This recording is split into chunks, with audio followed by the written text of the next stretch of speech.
Hello, my name is Jackie Geringer McDermott, and we're recording live from the English Valley History Center in North English, Iowa. This is part 2 of the August 23rd, 2025 broadcast. The English Valley History Center promotes the rich history of the communities within the river valleys of the North, Middle, and South English rivers. It encompasses an area roughly served by the English Valley School District from Deep River to near Parnell and from Watcher to Kinross. This also includes the communities of Millersburg, North English, Webster, and South English. Please send donations to the English Valley History Center, P.O. Box 70, North English, Iowa 52316. This is a reminder that the next alumni luncheon group will meet at 11:30 a.m. at Main Street Pub and Grub in North English on Monday, August 25th. Please contact Linda Holden Carter or Alice Stramer for reservations. The next program at the English Valley History Center will be on Sunday, August 31st at 2 p.m. Levi Lyle from Kyoto will be giving the program on alternatives in agriculture. Class composites. We are looking for the class composites or the very large class pictures from the classes of 1971 and previous years for English Valley High School, North English High School, and South English, Webster, and Kinross schools. Some of these huge pictures used to be in the basement of the 1913 high school and were given away when the building was torn down, we think. These pictures will be put into a brand new display case that the History Center is purchasing with proceeds from the Every Wanted EV book. Carolyn Warner Elwood from the class of 1964 had a funny story to tell about the class composite that she had at her house for many years. She had told one of her classmates that it was by the piano. John Reed came up to her at the reunion and said that it was neat that she displayed the class photo above the piano for all to see in her home. Well, the picture was not above the piano, it was by the piano. So if you have a big class picture that is below your bed or up on a shelf or maybe even displayed on a wall, would you consider donating to the English Valley History Center so that we may display it for all to see for many years to come? Carolyn Warner Elwood brought the class of 1964 picture to the History Center. Randy Bauer donated the 1972 picture. Phyllis Reed Shoemaker donated the North English class of 1937 and 1938 pictures that Glenn Ortuni Reed and his wife Pauline Jordan Reed had taken home. Jan Miller Sauter donated the 1966 class composite that had belonged to her husband, Ed Sauter. Do you have a class composite from English Valleys, North English, Webster, South English, or Kinross to donate to the History Center? Feature story, Carl Hogendorn. This week, while I was researching, the Iowa County newspapers have been down.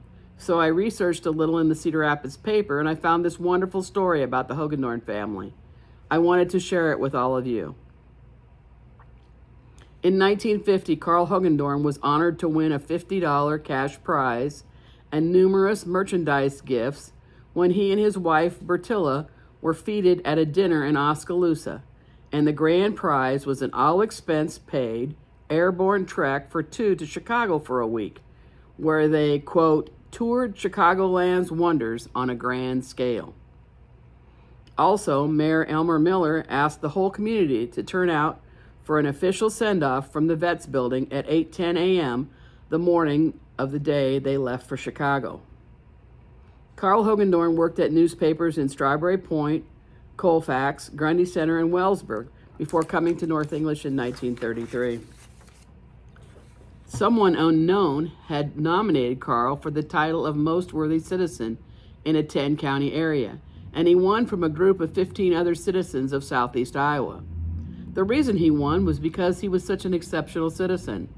Some of his noteworthy volunteer positions were with the North English Horse Show, the English Valleys Creamery Picnic, the Rotary Club, the Civic Club, and organizing a Pee Wee baseball team called the Iowa State Midget Baseball Association that was a traveling baseball league for youngsters.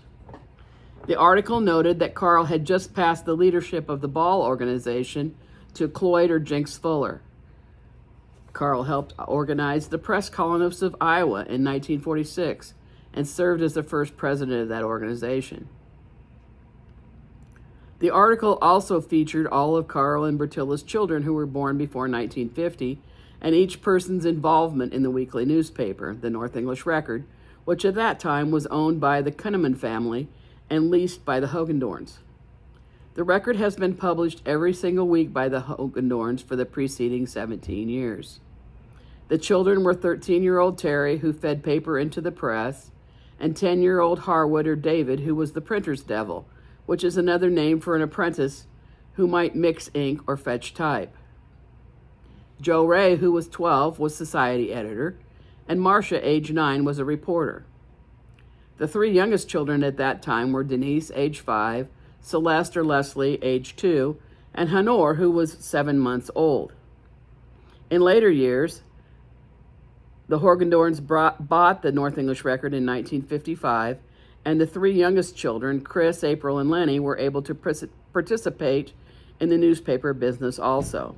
And we must not forget to mention their mother, Bertilla Driscoll Hogendorn, who married Carl in 1936.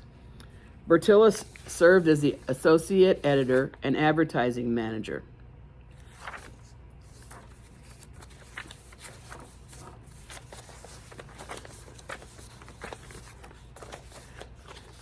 The article mentioned that printer Charles or Chad Wilkerson would be responsible for getting the paper out this week, although most of the work would be finished before Carl and Bertilla left for Chicago.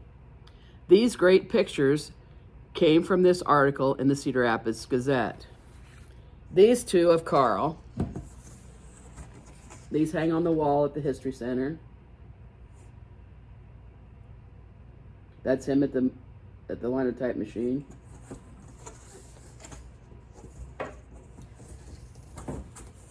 And this one, which was taken through the front glass.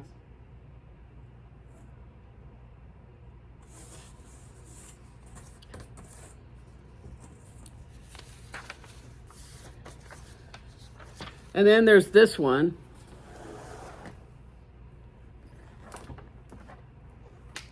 Of Chad Wilkerson and Terry Hogendorn. It's on this side of the paper. They're feeding the sheets into the press.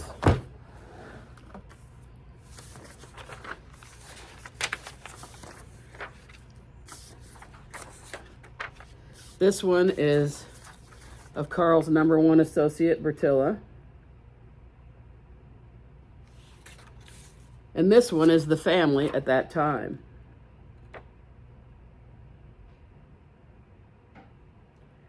The other family picture we have at the center is the entire family after all the children were born.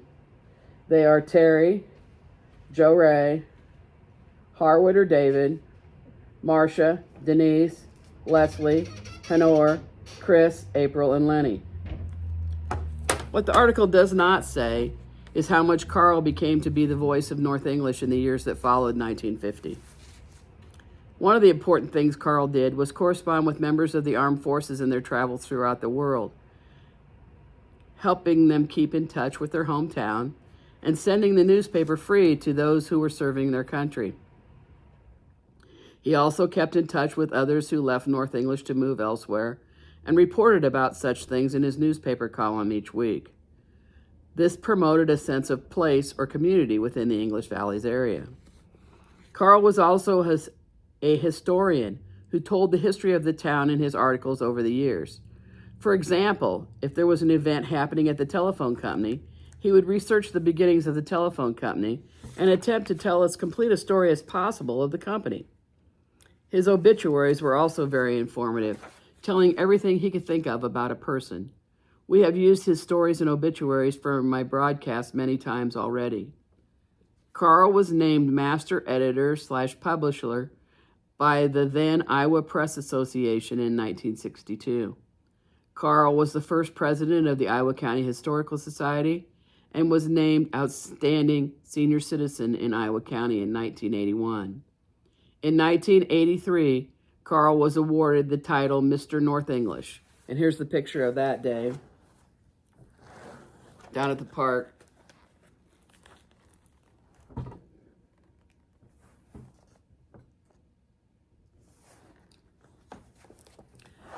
Carl described the city of North English as 1 in a million. I think that he was 1 in a million too. Correspondence. Patricia Montross, whose married name is Trish Garrity, has been here for their live broadcasts lately, as she lives in North English in the summer and Florida in the winter. I have been enjoying her help with what we call continuity around here, or in other words, correcting me when I am wrong. Trish has a fantastic memory, and she's 24 and I'm 12, so she can straighten out facts for us young pups. She told me that the correct pronunciation of the Millersburg Methodist minister in 1950 was Reverend Forrest Hebron. I never did have anyone suggest who the little girl named Kay was who visited Lib's house in 1950 with Sandra Hahn and Judy Wade and Julie Popham. My best guess is that it was either Kay Williams or Kay Johnston. Pam Kavanaugh Shield from Cedar Rapids wrote, "Great broadcast as usual, Jackie. Thanks for all you do to bring the past of North English to the present."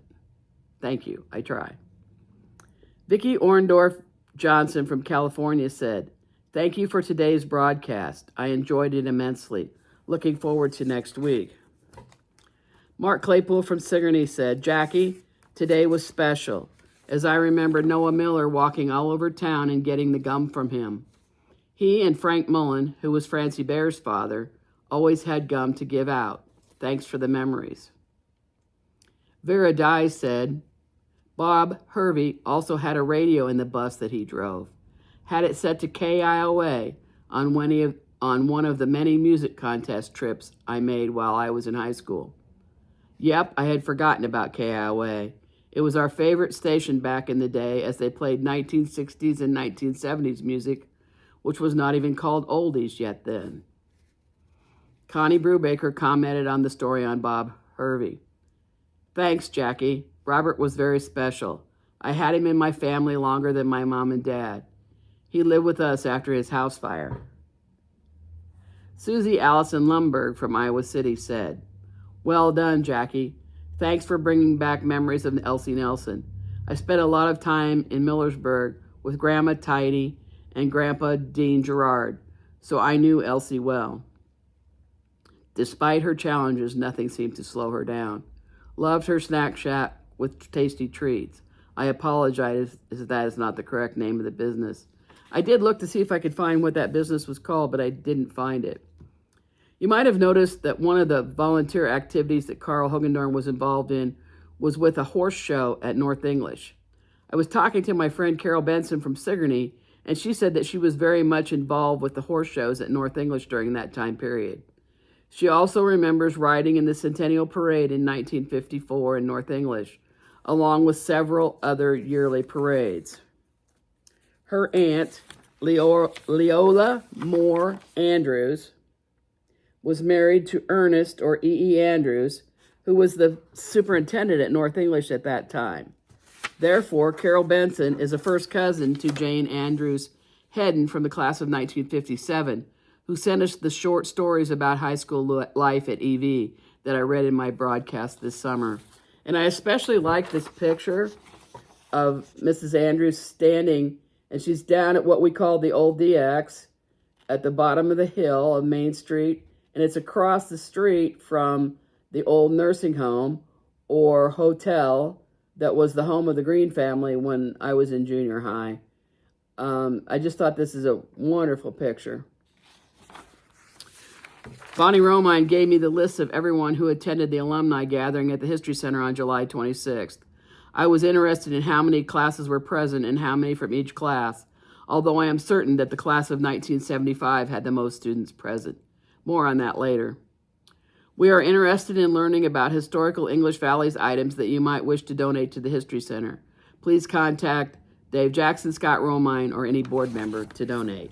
Thanks and goodbye.